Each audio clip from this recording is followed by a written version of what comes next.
Hey, Fantastic Four fans, this is Chris Bolts, and I'm going to be doing a relook at what's going on with Fantastic Four, because man, we got to talk about this one. But before I get into the content, do make sure you like, share, subscribe, and turn on your post notifications.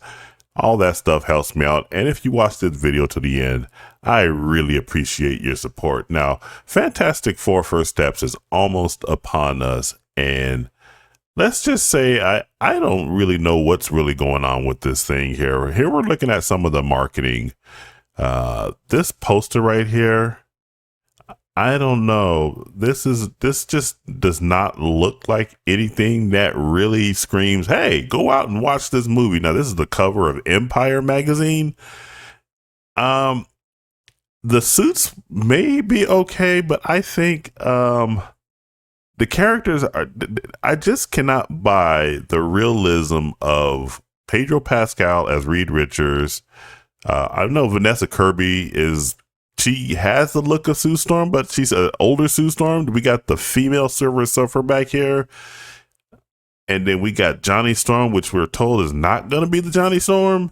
And then we got the Ben Grimm as a thing. Now, this is comic accurate, but when he opens his mouth, my goodness, it just will not go away. The irritation of his voice, the scrawniness of his voice. He couldn't just gruff it up just a little bit. So it's just not working right there. And then we got some really weird looking Fantastic Four Pop-Tarts right here. Like, what is this? I first saw this on Geeks and Gamers, and I'm just like, their Geeks and Gamers Daily. This would be the only reason why you would buy this box right here. You get a $5 off movie ticket when you buy this right here. I don't know. They obviously try to make the Johnny Storm look a little better, because you go back and look at him over here on the Empire, and I would prefer what he looks like on the Pop-Tart box over what he looks like right there and on the Empire cover. So it's just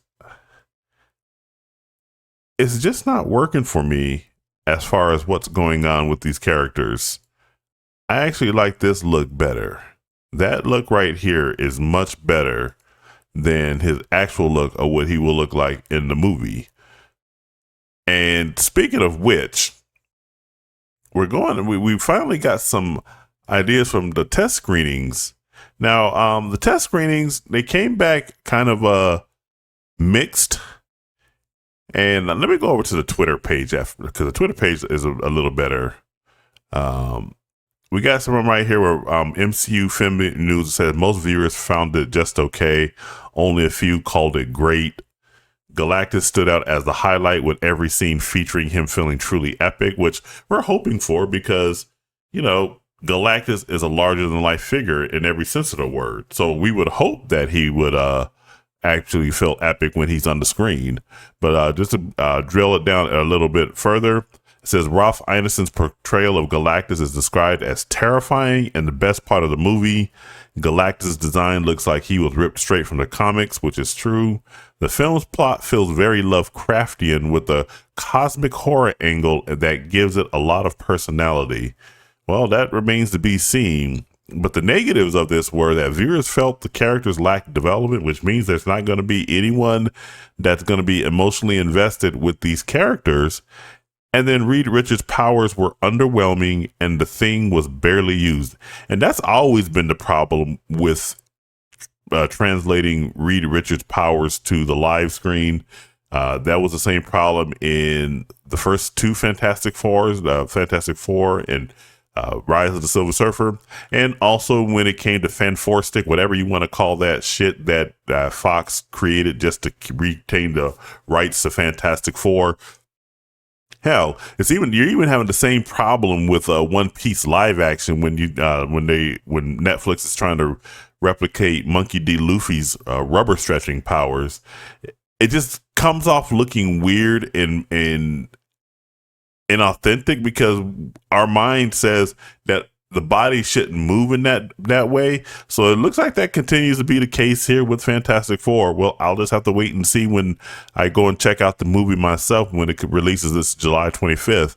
And the thing, I'm kind of glad that he's barely being used, because I don't want to hear that guy's voice all the time.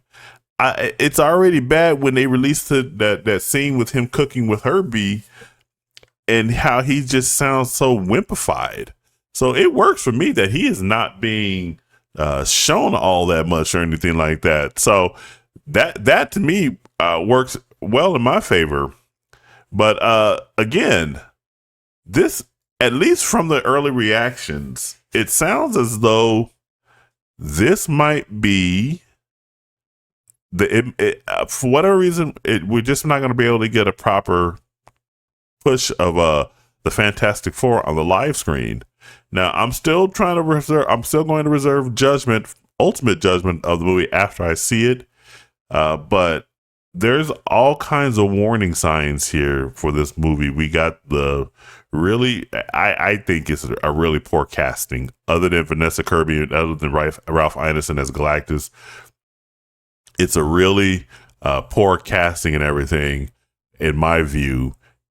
We also have the Silver Surfer, who is turned female, as opposed to giving us a traditional Norrin Rad. I don't care for the aesthetic of the movie, and right now it just says that the characters lack development and the powers are underwhelming.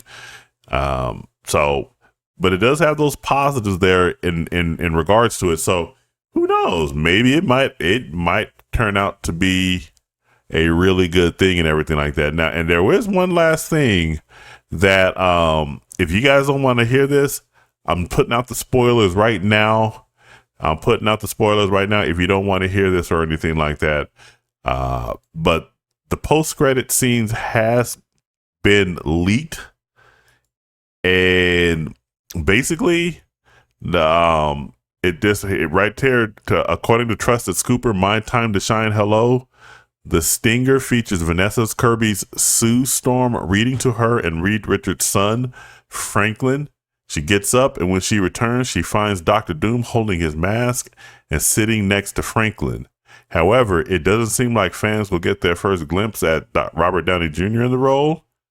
But although the costume and mask are being described as very comic accurate. So there you have it. Dr. Doom is being confirmed to be in the post-credit scene, and it sounds like that is going to tie directly into Avengers Doomsday. And then, of course, we already know that Avengers Doomsday has been delayed to May of 2027, I believe, and then Avengers Secret Wars has been delayed to December 2027. It's not looking very good in terms of the Marvel, and Fantastic Four really has to perform. It really does. But those are my thoughts on this here and everything. Let me guys know what you guys think. Are you guys still excited to see Fantastic Four, or you're just like, yeah, you know what? It is what it is. Me personally, again, I am going to go check it out, and I'll give my 15-second review of the movie, as well as a detailed review without spoilers once it releases, so you guys will know what I think about it. But jump down in the comments and let me know what you guys think. And remember to like, share, subscribe, turn on those post notifications. And if you watch this video all the way to the end, I really appreciate your support. And remember, this is Chris Boltz signing off, and I will catch you guys in the next video. You guys take it easy.